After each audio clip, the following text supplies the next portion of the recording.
Kristi Thompson is a mother of two young boys, Caden and Corbin. As a mother, she has worries. Like most women, her attention is focused on her children, making sure her boys have good grades, aren't spending too much time playing video games, and she balances her work and family responsibilities. Between all the daily hustle and bustle, Kristi never worried about having a heart attack. Why would she? She was only 31. I was driving to work on November 18th, and I started to feel nauseous, and my arms had some cramping feelings in like my forearms. I pulled over on the side of the road because I thought I was going to be sick.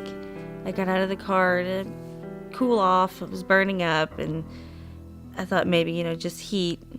I needed to get out in the cool air and help. Maybe that would help with some of the nauseousness.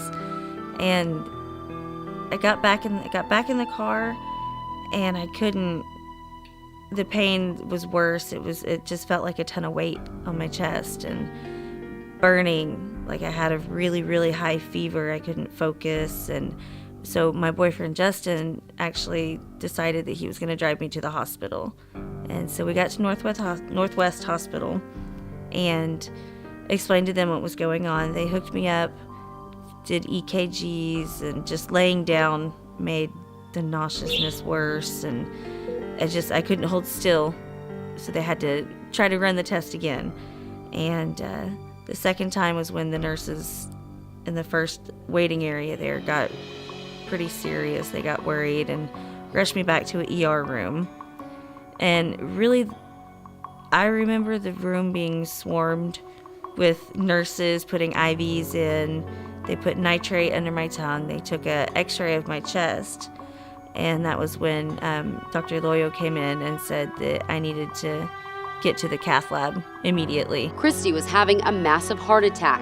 Dr. Loyo, a cardiologist at Northwest Health System, performed a coronary catheterization, a minimally invasive procedure to access the coronary circulation and blood-filled chambers of the heart using a catheter. It's performed for both diagnostic and treatment purposes. Because of Kristi's age, he wanted to confirm she was actually having a heart attack. When I did the emergent heart catheterization, I found a clot in what we call the widowmaker. So I had to aspirate the clot. This was a real heart attack, and I had to put one stent. The blockage in Kristi's heart was located in the LAD, or left anterior descending. A heart attack in this part of the heart is known as the widowmaker because when the artery gets abruptly and completely blocked, it'll cause a massive heart attack that will likely lead to sudden death. Even a small amount of plaque in this area can rupture and cause a heart attack. After her surgery, Kristi had to stay in the hospital, and it's a good thing she did. And the third day that I was in the hospital, my potassium level dropped. So my heart monitor went off, and they came in to check on me, and I had to stay another night because of that, because they told me that with the potassium level dropping like that, my heart was trying to shut down. After another day in the hospital, Kristi was ready to go home, and her doctors agreed she was healthy enough to go home with her boys. She did great afterwards, and essentially she left with no major complications. And I do believe that provided that she quit smoking and she does exercise and the rehabilitation that is so important, her prognosis is going to be good. 90% of women have one or more risk factors for heart disease or stroke. Dr. Loyo has some easy tips to prevent heart attacks or other heart-related issues. The most important thing is not to smoke, avoid smoking. Even secondhand smoking is bad. Okay. The second, watch what you eat. And the third, do exercise. And when I say do exercise, you don't need to go to a gym to sweat or to climb a mountain. Walking is good enough. Walking 30 minutes, and I'm not meaning power walking, I'm meaning regular walking is better than being on the couch watching TV. The good news is that when you stop smoking, your risk for heart disease and stroke can be cut in half just 1 year later and continues to decline until it's as low as a non-smoker's risk. It may not be at the top of most women's to-do list, but caring for your heart through a healthy diet and regular physical activity is the secret weapon to preventing heart disease.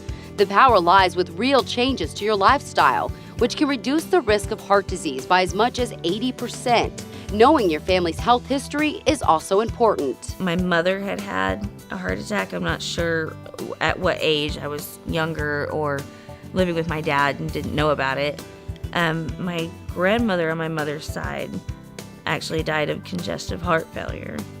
My uncle died when he was 41, also on my mother's side, from a heart attack. Dr. Loyo agrees and recommends that patients ask doctors to explain tests they may not understand and to ask about their heart health. It's your own body. If you are willing to ask somebody in a body shop regarding your car, why you're not going to ask about your heart? Kristi is now asking her doctors questions and focusing on her heart health.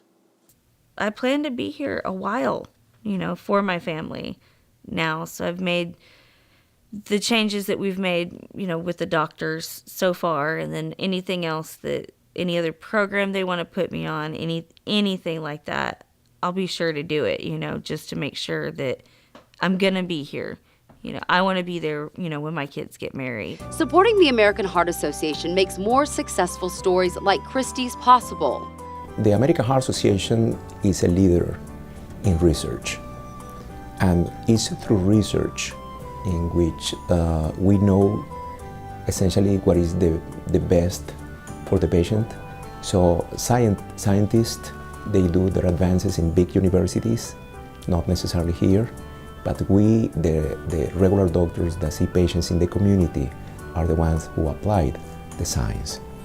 So without the advances that we can get in science, we cannot improve the general condition of the population. Please support the American Heart Association and our life-saving mission to build healthier lives, free of cardiovascular diseases and stroke. It really does make a difference.